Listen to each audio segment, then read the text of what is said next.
Hey guys, and welcome back. It's Grant Brogy from the Strength Code. And today we're going to talk about how to prevent injuries for lifting. If you like the video, like and subscribe to the channel. So we've talked before about lifting while injured, whether that be shoulder, arm, whatever it might be. But is there things you can do as I'm getting older? This becomes more important, as we all are, to prevent injuries while you're going through the program. Yeah, don't lift. Oh, did you want more? Yeah, if you could give me a little more insight. Oh, I'll give you a little more. Is there anything you can... I'll give you a little more.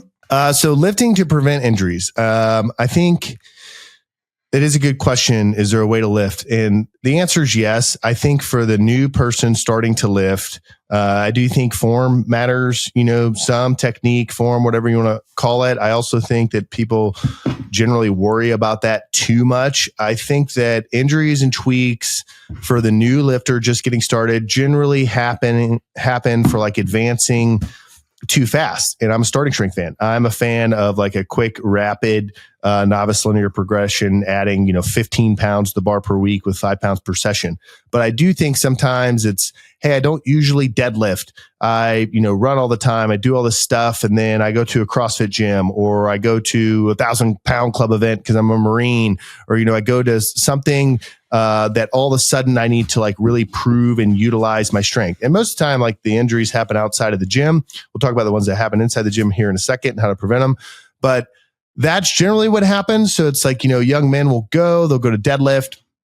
They can never just use like smaller plates and listen to, hey, you just pulled 315. It was pretty difficult. Why don't you try 330? It's like, nope, 365 is the next, adding a big plate on. So I'm just going to do that. And so don't be stupid when you go in there. Actually run the program. The program's designed, same for like if you're coming back from out lifting, it's if you're getting started in lifting, you go in, you squat. We'll use squat as an example. You squat sets of 5. You make reasonable incremental jumps. If you're brand new, I'd say, like 20 pounds. So I do the bar, 45 pounds. Then I go to 65 pounds. Then I go to 85 pounds.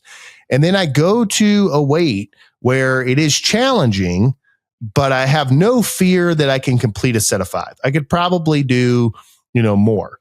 But I pick a weight that I can still think about all of the things I've been taught, whether I've been self-taught or I have a coach in the room, or I can still focus on, holding my lumbar in rigid extension, bracing my abs. If I'm going down and I'm not hitting depth and someone yells at me, knees out or deeper, it's not so heavy that I can't execute the cue in order to do it correctly. So really the day one should not be that hard.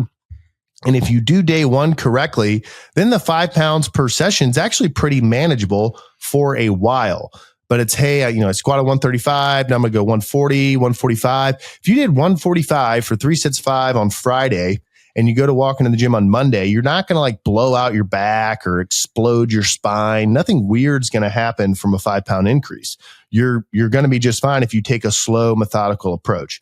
So one, like make sure you start the program correctly to prevent injuries, and make sure you take the time to learn how to do the movements correctly. The most common injury I see that can be prevented for running the program is elbow tendonitis. And it is self-coach folks, or even people that have a coach sometimes, if they don't learn how to grip the bar correctly, the weight ends up in the arms instead of on the back, and elbow tendonitis is the number one thing. And the reason elbow tendonitis is such pain is because it'll cause so much pain in the squat that you can't get under the bar, or you can get under the bar, but you can't focus on adding weight because it flares up, and then you're unable to press or bench press. And I say unable, meaning it's not like your arm is broken, but it can cause a lot of pain. Most of the time people with elbow tendonitis can still deadlift just fine. But so it's things like that where, hey, I got to make sure the bar's in the correct position on my back.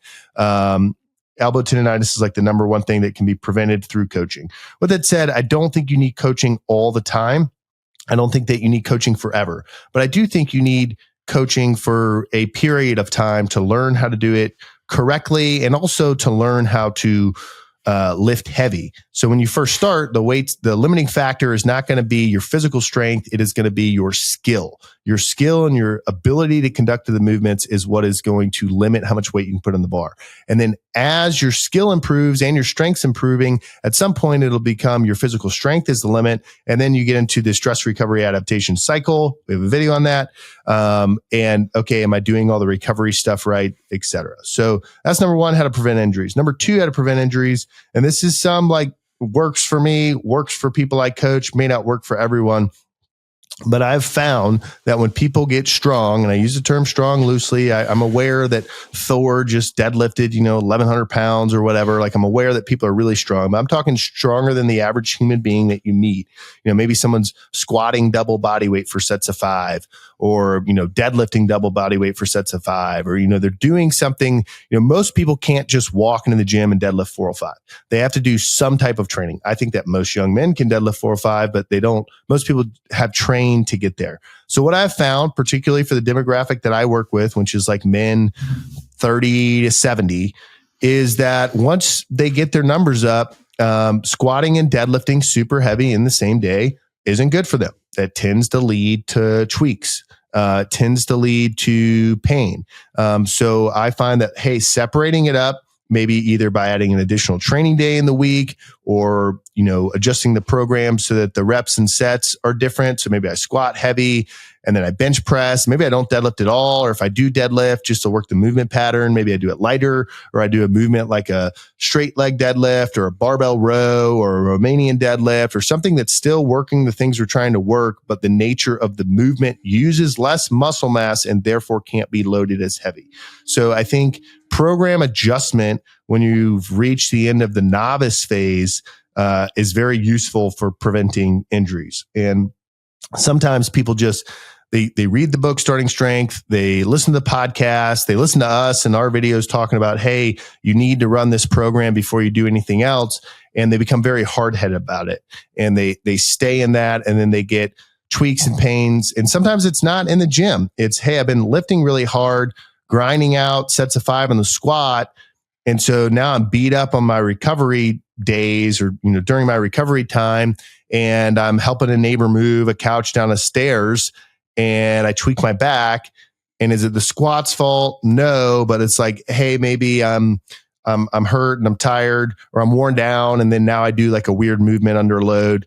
So I think preventing injuries is like, one, learn how to do the movements correctly. I'm not saying technique and form is everything. I've seen people deadlift lots and lots of weight with really bad form and they feel just fine. So I'm not saying it's everything, but like learning the movements does help, particularly for like nagging injuries, knee tendonitis from stuff like the way your knees are moving in the bottom of the squat. Low back's common, but like the most common for like people running starting strength is elbow tendonitis, so learning the grip. And so like making sure you have those movements correct. And then 2, when it gets heavy and you're an intermediate lifter, or you've gotten your base of strength up, adjusting the program so that you're not over stressing one thing. And I've talked before about, like, for me, I think I know how to grip the bar correctly, but if I squat 3 times a week really heavy, like even my elbow gets annoyed. So it's like, okay, how can I prevent this? My elbow is not bothering me, but I'm going to throw in a safety bar squat or a front squat, or, one of these days a week, so I'm going to do a variation of the lift that takes some of the pressure, off areas that I'm susceptible to. Does that answer your question? Yeah, I feel like that nailed it, man. Yeah. Hope this video helped. If you did, like, subscribe to the channel. See you next time.